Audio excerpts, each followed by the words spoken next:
جينا لكم النهارده بطريقة زرع النعناع بطريقة غير دكهم خالص. دي لا طريقة ولا في جردل ولا في أي حاجة، احنا على الأرض الواقعية. تمام. دلوقتي هنا بالطريقة اللي انتم شايفينها، قرب لي كده. الطريقة اللي انتم شايفينها دي ده نعناع برضو كنت زارعه بس من قبل، ودلوقتي مخضر هنا لو انتم ملاحظين. منبت هنا. تمام. دي طريقة هو لازما لو نشف من فوق ما تخافوش، هو كده كده اخضر. دلوقتي عندنا شويتين نزرعهم هنا زي ما انتم شايفين. لازم ايه تفك التربة بالطريقة اللي انتم شايفينها دي. لازم تفك التربة كده. تمام. مش هنيجي جار ان احنا زارعينهم من قبل بالطريقة اللي انتم شايفينها دي. تمام. لازم تفكهم كده بالطريقة اللي انتم شايفينها. تمام. وتبدأ تنعم التربة عشان التربة كده كده كانت مزقية، وتحاول عشان نحاول برضو ما نقلعش دكم كانوا من قبل. وهنبدأ ايه بقى؟ نجيب النعناع زي ما انت شايف. النعناع جدر. تبدأ ايه بقى؟ قرب لي جاي. تبدأ ايه بقى؟ تبحث بيدك كده. تعمل خط على حسب برضو الجدر، تروح حاطه كده بالطريقة الحلوة اللي انت شايفها دي. تبدأ ايه تحط. خلي بس ايه عشان ما يعفنش تحت الورق، خلي بس باينين الورق فوق بالطريقة اللي انتوا شايفينها دي.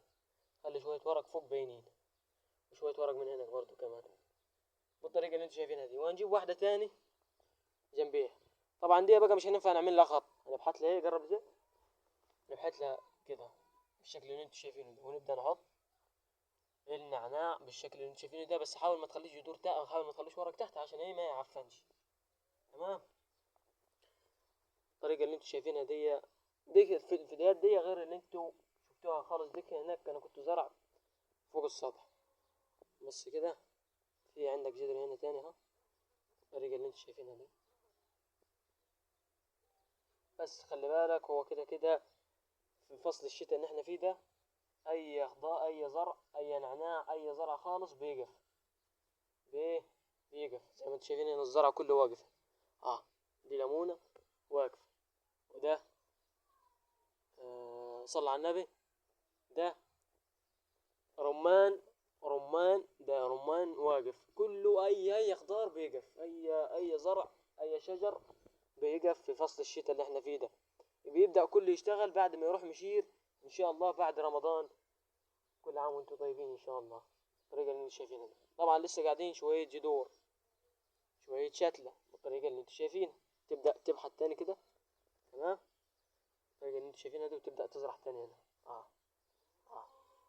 بالشكل اللي انتم شايفينه ده. تحاول برضو ما تغطيش، حاول برضو تخلي فيه شوية باينين بالشكل اللي انتم شايفينه. طبعا احنا الحتة دي اتملت وعندنا هنا مخضر.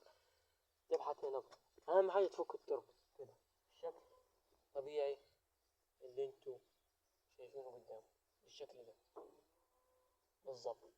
هنا طبعا هنا اللي مخضر القديم. نبدأ واحدة هنا. ده كمان انا زارع قصب. شايفين القصب ده قصب بس لسه ما خدرش. نغطي عليه بالشكل اللي انتم شايفينه ده. نبدأ ايه نجيب التربة ونبدأ نغطي اللي احنا زرعناه. وبعد كده بقى نبدأ نجيب المية. بس دقيقة بس بعد ما احط الجدرين اللي قاعدين دول زي ما انتم شايفين بالطريقة دي. نكتوهم كده، نكتوهم بالطريقة دي الطريقة اللي انتم شايفينها بالطريقة اللي انتم شايفينها دول. واستنوا خليكم معايا دلوقتي اجيب المية بالطريقة اللي انتم شايفينها.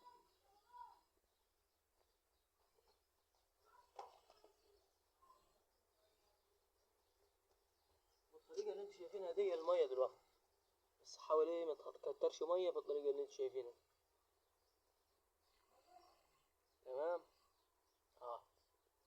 تروي كده بالشكل اللي انتم شايفينه ده كده. اه اه